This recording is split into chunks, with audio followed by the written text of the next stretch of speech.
જય સ્વામિનારાયણ. વિદ્યાર્થીઓ, ધોરણ 7 ગુજરાતી વ્યાકરણ. આજે વ્યાકરણનો એક નવો ટૉપિક જેની આજે આપણે ચર્ચા કરવાના છીએ. ગયા લેક્ચરમાં આપણે શબ્દ સમૂહ માટે એક શબ્દની ચર્ચા કરી. આજે રૂઢિપ્રયોગ અને એના અર્થ એની ચર્ચા કરીશું. રૂઢિપ્રયોગો પણ તમારે 2 માર્ક્સના પૂછાતા હોય છે. રૂઢિપ્રયોગ એટલે શું?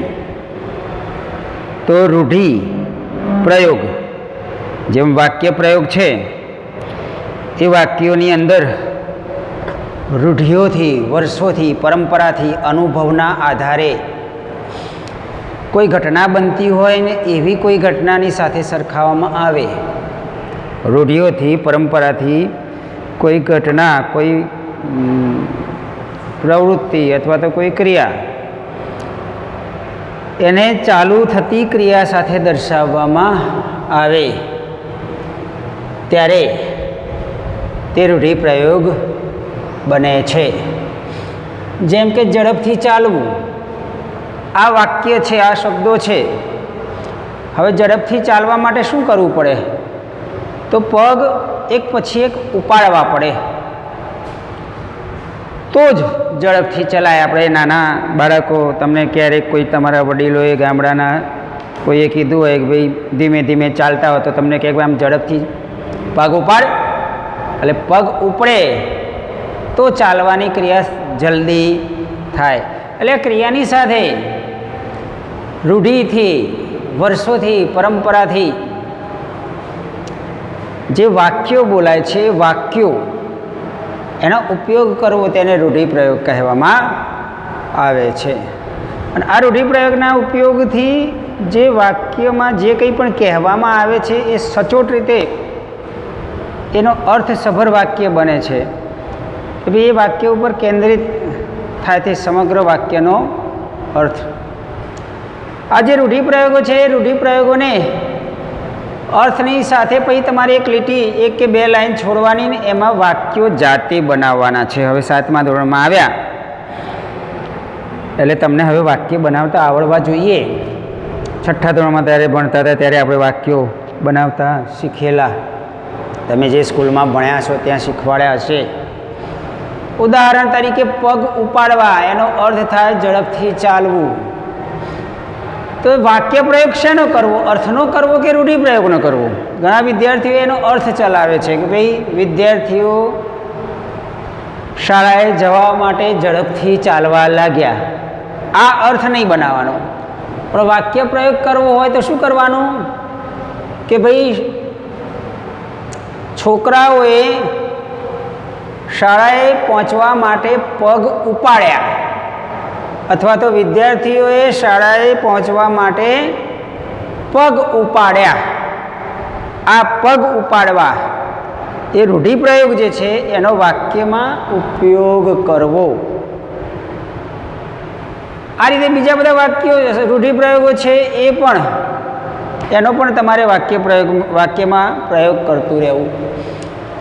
જેમ કે ટાપસી પૂરવી, એનો અર્થ થશે ચાલતી વાતને ટેકો આપવો.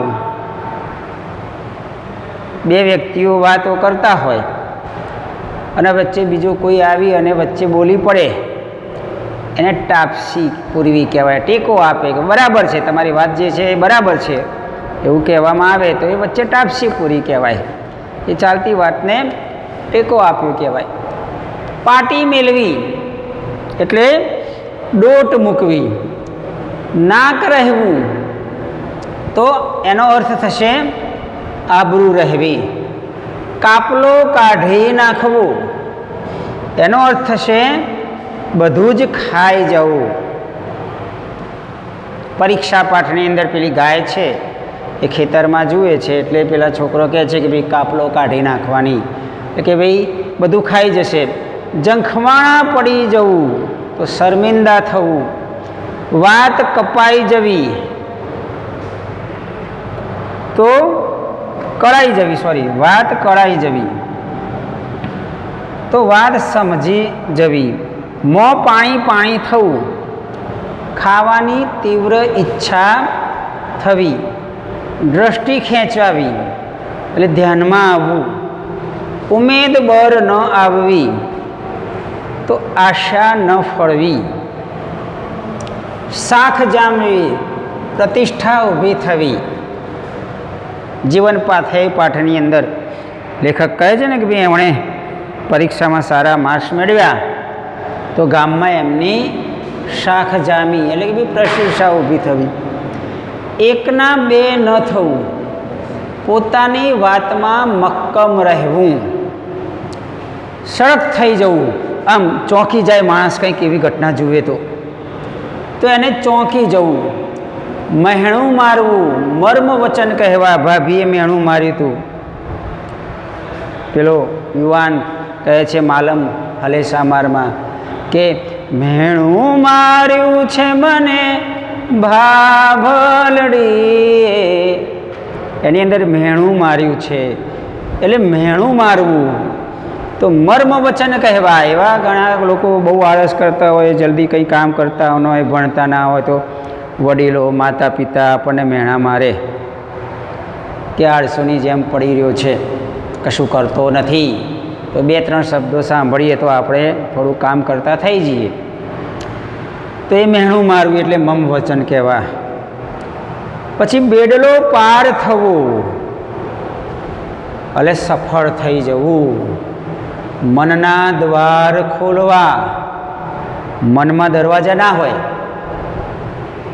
તે ખોલીએ, પણ મનના દ્વાર ખોલવા એટલે આપણું મગજ જે છે, મગજની અંદર, મનની અંદર, હૈયામાં સાચી દિશા બતાવી કે ભાઈ જે તમે કરો છો એ ખોટું છે, આ વાત સાચી છે, એમ સાચી દિશાનું ભાન કરવું.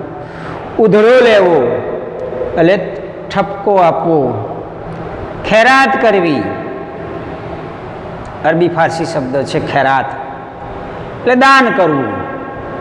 બાનો વાડો પાઠની અંદર આવે છે.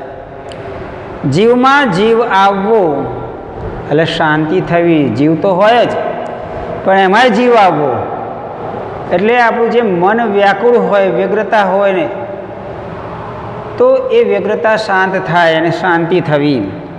અને રામ રમી જવા તો મૃત્યુ પામવું. આટલા 21 રૂઢિપ્રયોગો છે. એ સિવાયના પણ રૂઢિપ્રયોગો તમારે ચોપડીની અંદર છે. ખાસ આ રૂઢિપ્રયોગો જે છે એના અર્થ તમારે લખી અને તૈયાર કરવા, તેમજ વ્યાકરણની નોટમાં લખવા અને વાક્ય પ્રયોગ દરેક વિદ્યાર્થીએ કરવો.